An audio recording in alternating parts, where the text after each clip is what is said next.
That and claiming all the natties of late up there in Big Ten country. Wow.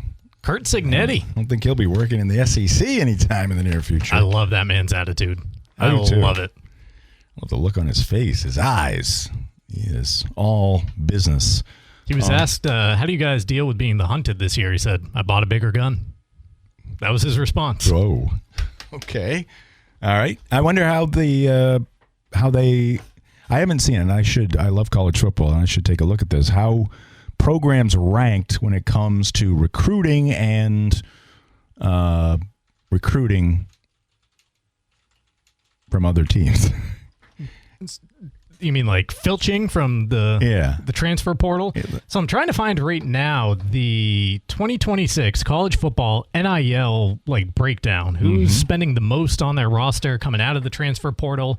And again, this is according to Google AI, so trust the numbers as far as it can pull them out of every reach of the internet. But Texas spent an estimated $23 million on its roster through the winter transfer portal period. So that's talking about that's talking about through the transfer portal period. So that's both their incoming freshman class period versus period. Yeah. Okay. The period of it.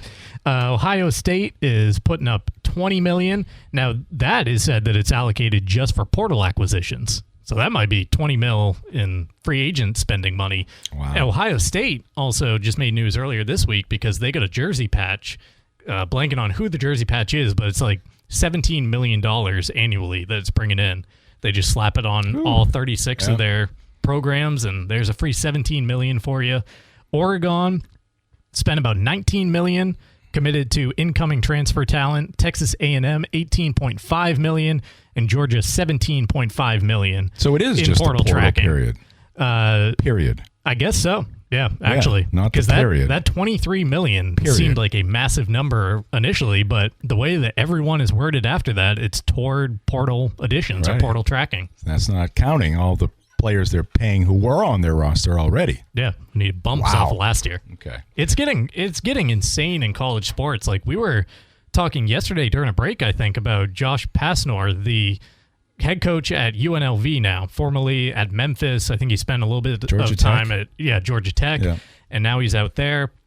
He is making an open plea to the lower class of the uber rich that are out there. If you don't have enough money to buy yourself a professional sports team, but you have enough money to give our program $20 million, in effect, is that not the same thing if you are directly the benefactor for a team that is going to the Final Four or that is trying to, cut down the nets at the end of the year? I don't know that he's going to get anyone to jump in on that and take advantage of it, but yeah, it's some of the creative thinking that is needed out there these days. Wow. I don't know where it ends. I don't know where we're going with this, but probably like the SEC and Big Ten being their own entity, being their own league. Because they don't want to listen to anybody. That would be about 40 teams, right? Or is it higher than that? No, it'd be about 40. Okay. It'd be just under. Okay. Yeah. So they would break away. I think there's 130 or 160? Right around in the FBS. 60, yeah. Okay. So that'd be a quarter of the FBS. So then you'd have the FBS, or you'd have the, whatever they would call it, the big SEC, and then you'd have FBS. That would leave about 120 roughly, and then you would have the FCS. Boy, talk about just being, though, like in absolutely nowhere. That the rest of that FBS would just be left in limbo because at least the FCS, the Maines and all those schools are still playing for a championship, as has always been the case because the two are separated. If there's some sort of breakaway league and all these mid-majors are just left to act on their own, what happens then? That's why I said, Mark, where are we headed? All right, we got to take a time out here. We have Tom Giles from NBC Sports Boston going to join us here on The Drive. We're brought to you by Novus Auto Glass. Call Novus Auto Glass today at 945-6688 to get your windshield repaired or replaced, and we're presented by Next Home Experience, the market leader. Get looped and get sold with Next Home Experience. All right, Adam Schefter right there from ESPN talking about two of the prime cornerbacks in the league who will be signed first. And how much will they get? We shall find out. Of course, Christian Gonzalez, one of those guys, and Patriot fans would love to see the Pats lock him up. Let's go to the Heroes Hotline. Joining us on the line, Tom Giles from NBC Sports Boston. I got to cover a couple things with Tom, but I'll get to that later. I don't want to Derail us off the bat. Derail, because Mark knows he gets nervous because he has to book these people, and sometimes I'm transparent, and I'm going to do that with Tom, but he'll understand. Well, now you've set him up. I feel like we got to hit him. All right, want to warm him up with this? Yeah, want to warm him up? I don't know where you're going. So no, Tom, you don't. Tom, this has nothing to do with the show booker or producer. Right. He wants to get that disclaimer in there. So the final point I'm going to make is that I was actually critical, and I feel bad about it because we've never met Tom in person, but we've had him on the show a number of times. We watch him all the time on NBC Sports Boston. We feel like we know him a little bit, and we appreciate all the time he gives us. But I was a little critical of Tom maybe a week or so ago, maybe a little bit longer than that. But let me just say this first, because I'll be positive first. You see the NBC Sports Boston, the Celtics, the promo, and they got, I think it's 7 or 8 people. Is it 7 or 8 people you have on that expansive pregame and postgame show? We're now how many people do we have on the pregame show? Yeah, I mean it's a rotational people, but we probably have like 6, 7. There's at least 7 people in there. There's at least 7. I know what you're talking about. Yeah. But I would just say, like, the 3 to the left, like if they were having a Thanksgiving for the crew, the 3 to the left, going to make Tom uncomfortable here, the 3 to the left would be at the adult table. And everybody else to the right is Tom, would be at the kiddie table. What table is Tom at? Because I have not seen on the this left. promo. I think he's at the far left. Okay, good. So Tom is it'd be at Tom the adult table. And Holly. I got to make sure we're not and insulting Eddie. our guest to his face. No. Just his coworkers. No. But apparently. if you're gonna book the people to the right, just to warn them and don't have. I'll stay off that show. But anyways, Tom's. I think he's at the far left, and it's Holly and Eddie with him. That would be the adult table, and the crew to the right would be at the kiddie table. I'm sorry, but anyway, what happened, Tom, is we were watching. You were on. I think Felger and Holly. And is Kayla Burton, right? Right? Is it Kayla? Was I with her? Yeah. Yes. Yeah. You're with asking Tom her. to partake as you're slamming his coworker. No. I'm so curious where it's going. And it was... Me too, Tom. Oh, it was Keith. Keith was there. Do you remember that night? Me, Kayla, and Keith. I'm pretty sure it was Keith. Yeah. So you're talking about the Jaylen Brown trade to Philadelphia. And Keith was very critical of it. And I'll be honest with you, Tom, I'm not buying the Celtics pitch here. I hate it. I was a Jaylen Brown fan, and I'm distraught over this trade. Now, Kayla, as she is want to do, she started out being critical of the Celtics too, but then did a 180 and then went to the Celtics side. And then Tom was supportive, but he did right out of the gate. He didn't switch sides. He just came right out, and he was speaking positive of the trade. And my wife was to my right, and I said, the green teamers on the Celtics broadcast backing up the Celtics. So that was, I was critical, but it wasn't that bad, right, Tom? After 4.5 minutes, we've arrived there, Tom. Wow. If your head is spinning like mine, the floor is yours. But I'm critical of the trade. I do think I came to the realization, or I've come to the conclusion that they were going to trade him. They didn't think it was going to work, whether that was having 2 max contracts on the roster or having Jaylen Brown as one of those max contracts on the roster. I think that they would have done it if it was Giannis, but I think there are levels to having a supermax player, and they thought that we can't do that with Jaylen Brown as one of our supermax players. And I think that the human element of it is I'm sure, were skeptical of how everyone was going to fit back together. I can only imagine that Jaylen Brown, after having the season he had a year ago, wanted to have a lot of the offense probably run through him, probably wanted things to, run a little differently. And so I wonder if they were just concerned of how it was all going to work together. I would say that's where it was. So nobody liked the return. I think we're all on the same page as far as that goes. And I was shocked. Like, I had to be on there live when it happened. And luckily we went to commercial break pretty quickly because I'm pretty sure you had to get a grip on things. Yeah, but I was still stunned. The team, U.S. men's national team played a game that night, played a knockout game, and I didn't get to enjoy like any of it because I was just sitting on the couch, just stunned, really, for a couple hours. But all that to say, I did not really like the return. I do think that they just got to the point where they were making that trade no matter what. And I don't know if we'll ever know the full reason why that happened. And at this point, 4 weeks later, I'm kind of just wanting to see what this new mix looks like because it's tough to get, I think the return from Holly and from Felger, and Felger especially, really wants to go after the money component of it. Right. But yeah, that's where we're at on that. I think you didn't like that I was somewhat positive or I was somewhat excited. Well, I just said, oh, here we go. The Celtics backing the Celtics broadcasters backing up the Celtics, something to that effect. But anyway, so that was how bad it was. It wasn't that bad, but I think the return was one thing, but also trading him to Philadelphia, for goodness sakes. Yeah, I don't think I'm ever going to understand that because obviously we've seen the domino effect, and now LeBron James is there. And LeBron James is playing for $4 million a year. So that is, it does set up great theater. Mm-hmm. So if you're into like the theater business and or just wanting to see this rivalry kind of blossom, it is interesting that he's in Philadelphia and they didn't send him to Portland, or somewhere where you're going to see him like twice a year and a few times on national TV. I did have a hard time wrapping my head around that's the best offer and it came from Philly. And so you're going to trade him within the division. Yeah, I'm with you on that.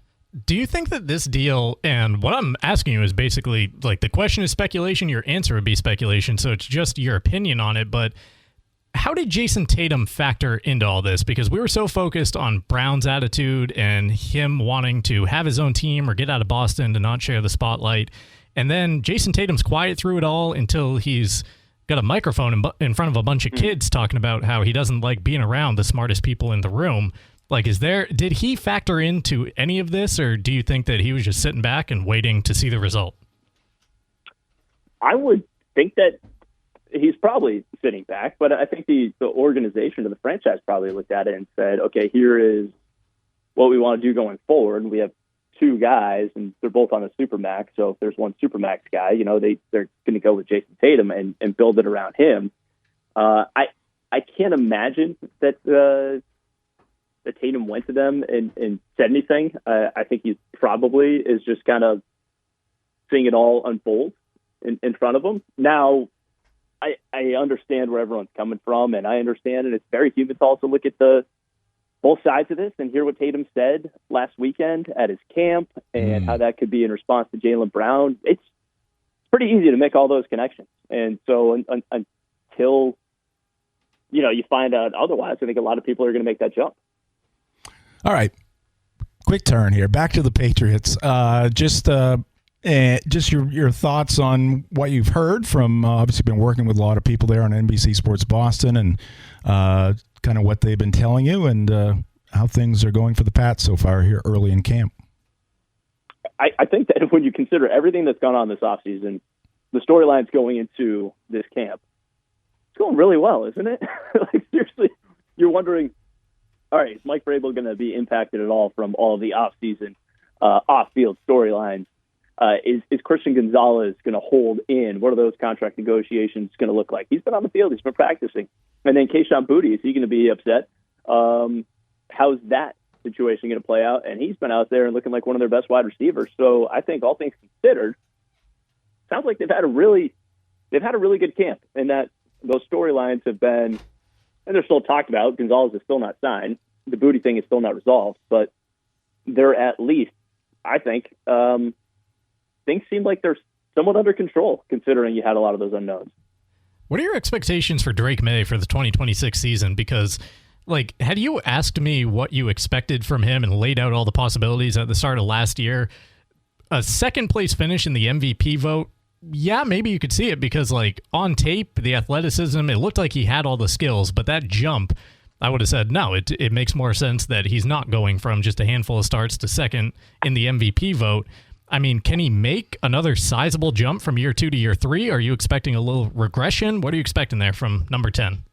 I think it's really a jump, but it's more like a small jump compared to what we saw between year 1 and year 2. I think he can be a better quarterback this coming season and not finish, top 3 in the MVP when you consider that a lot of the guys that were ranked ahead of him in some of those offseason rankings by executives and everything else had Drake May, anywhere from like 8th, 7th. I think he probably should be somewhere around 6, 5, somewhere in that category. But that's also assuming full health for everyone else that's in front of him, and that was certainly not the case a year ago. Like Lamar Jackson dealing with injuries, Joe Burrow injuries, even Patrick Mahomes, they were slow and then dealing with injuries. So he could end up on the outside looking in as far as the MVP, but also have a better season, I think.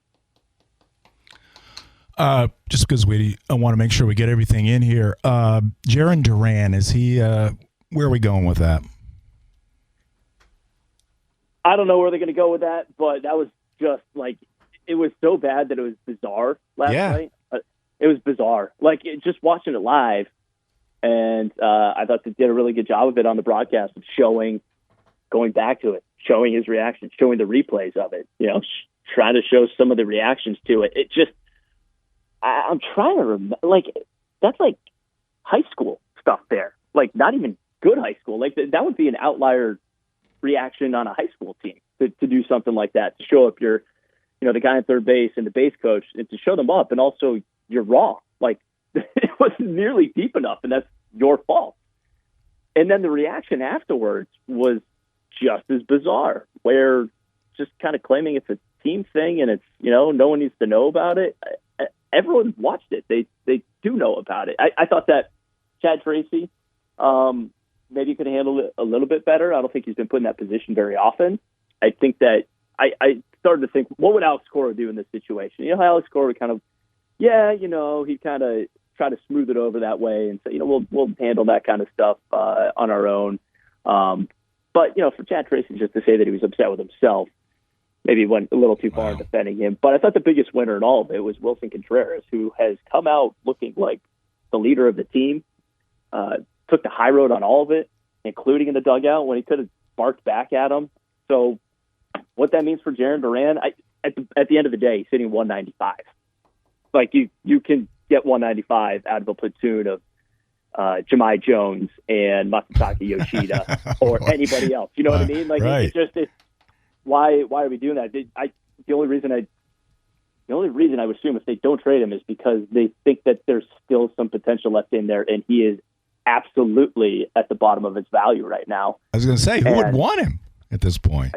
You might have to DFA him if you're going to do that. And it might be the right thing. Rob Bradford talking about earlier today that there's some guys like him in the clubhouse, and I think they appreciate his energy and in the way he kind of approaches the game at like 100 miles an hour all the time. But at the same time, it's just like it's one thing after another, and this one is just like takes. Can you imagine if they lost that game last night? Like how much we would be talking about this today? And it would be like, there's no way he can be back in the lineup if they had lost that game. And they almost did lose that game last night. They could argue that they should have. They're trailing 3-0. They're trailing 4-3. So the fact that they won it, I think, kind of eased things a little bit. But I just don't know if you want to go through the stretch run with that player and some of the issues that have come up while he's hitting 195. I wonder what people were offering the Red Sox over the last... Dylan Cease last July. Are you kidding me? No, Dylan Cease plus for Jarren Duran last July. Sean McAdams said as much. Wow. What could have been. Yeah, whoops indeed. Wow. Oh, man. All right. Well, we'll see what happens. We thought we were going to have Roman Anthony and an MVP-type season in left field, and now I'm dreaming about Jahmai Jones and Masa. Hey, he's hitting 385, 2 homers, and 13 ABs. They're 6 games above 500. They're right where they were the year before, the year before that, and the year before that. That's right. Yeah. They're consistent, to be sure, at least through 108. There were some Cora crashes involved in there after some of those better starts. But anyway, Tom, sorry for the long and winding road at the beginning of this interview. I appreciate it. Yeah. Transparency. It's totally valid. Next time, transparency. Next time before we have Tom on, I'm going to send him the previous day's show so he can pick through it and come in with like 4 minutes of, there's just one point that I really didn't like. Yeah. Oh, man. All right, Tom, you have a great night. We appreciate it. All right, thank you. Thanks, guys. There he goes. Tom Giles, or as Holly would say, Tommy Giles, joining us on the Heroes Hotline. We are brought to you by Northeast Driving School. They've been the leader in driver training for over 57 years. Registered today for driver's ed courses at Greater Bangor's #1 driving school. Call 942-1769 or register at northeastdrivingschool.com. Also brought to you by Uno Pizzeria and Grill, where they have late night deals every night in the bar or lounge, 9 p.m. to close. Enjoy $6 apps, $5 cheeseburgers, $5 pizzas at 725 Stillwater Avenue in Bangor. Order to go at 947-5000 or visit unos.com. And you can start your morning at Goslin's Bakery, 334 Harlow Street in Bangor. Grab a breakfast sandwich on an English muffin or a croissant, plus legendary donuts and pastries they've been making since 1945. Let me hit you with a series of stats of the day here that I just came across on Jarren Duran. There have been 856 seasons in Red Sox history where a player reached at least 400 plate appearances.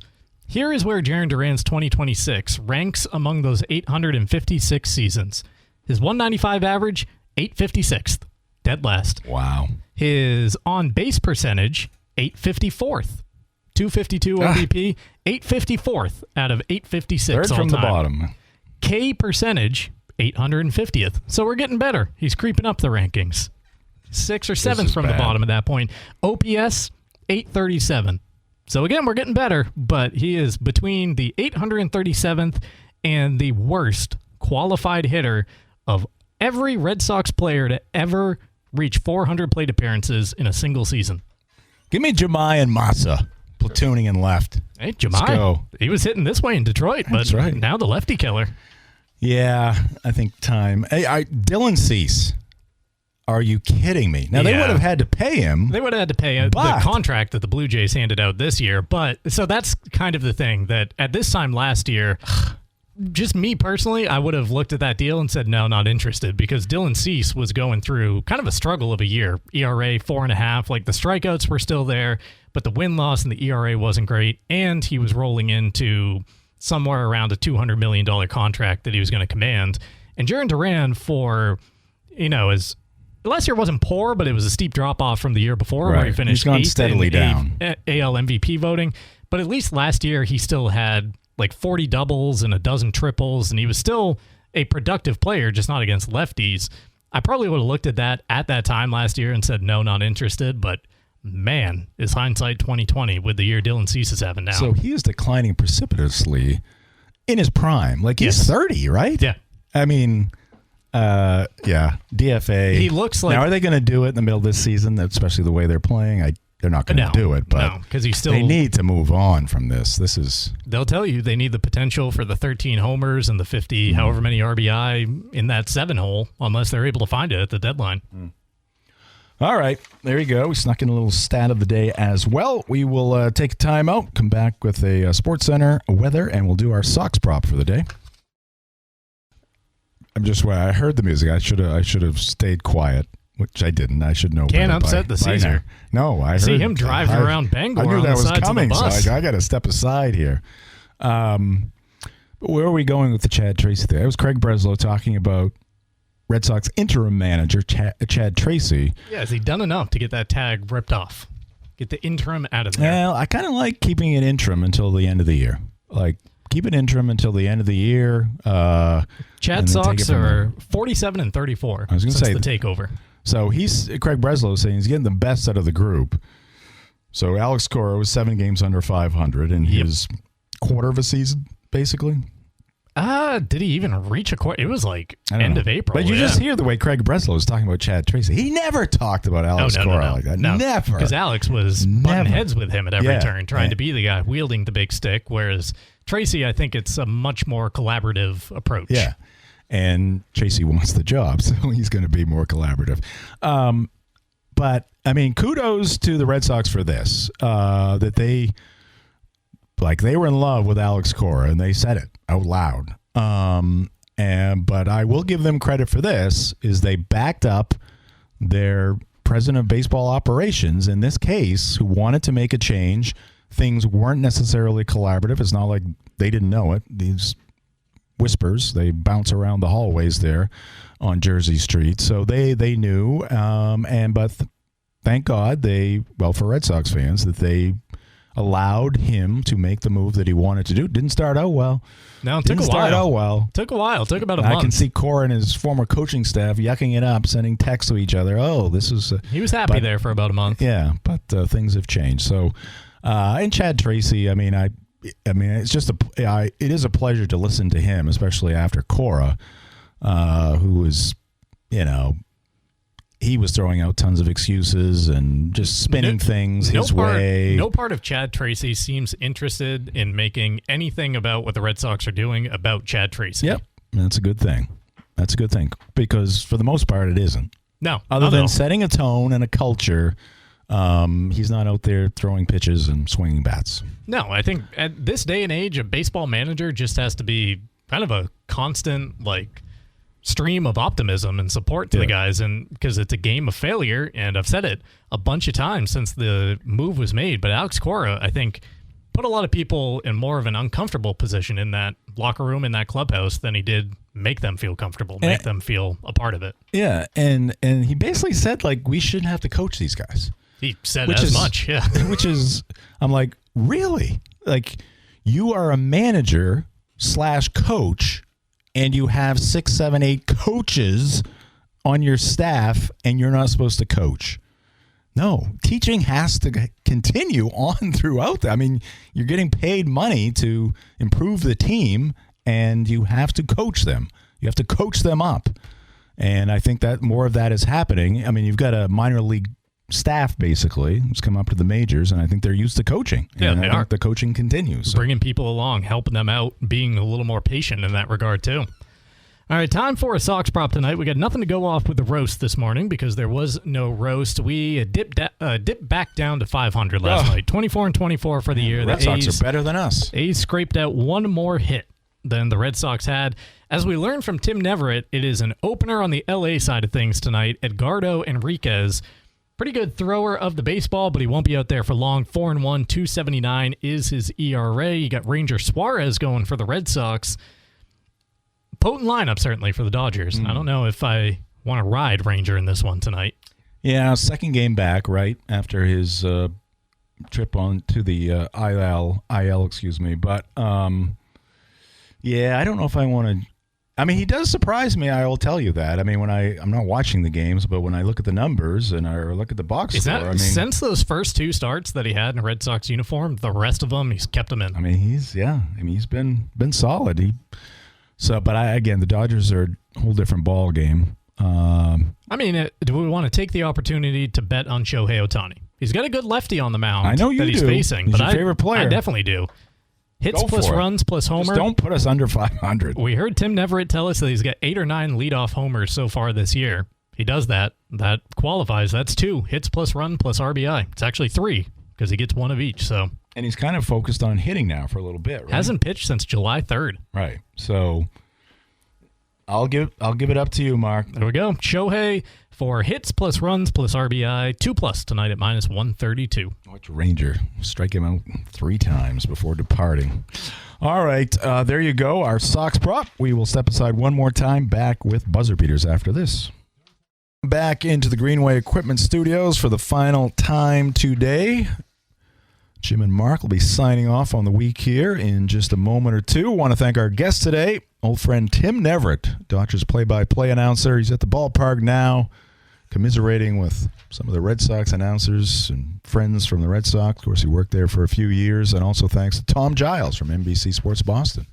Carl Ravitch, you and I were both shocked when he was part of that last round of layoffs at ESPN. You're going to see him, though, for the rest of the summer because since it was a mid-season layoff, he was given the option of just working out the rest of the summer, working out the rest of his jobs. He's the Little League guy. So that's what he's doing. He's the baseball guy. Yeah, he called Braves Nationals last night for ESPN. He'll be working he'll be doing the full Little League World Series this month for them. And he's also doing a couple more MLB dates for them in the month of August. He's got a Yankee game, and I guess they're working Carl until they tell him your key card no longer works here. Yeah. So, did he say anything at the beginning of the game last night? I didn't see it. I just saw this write-up that 30 years. And well, I mean, I'm seeing it through. Yeah, I mean, he's good. I mean, he's just solid. He's been there forever. It just kind of shocked me, but yeah, because he does the College World Series, does a Little League, he does Major League Baseball. What are they gonna do? All right, we'll talk to you next week. Be here on The Drive on Monday.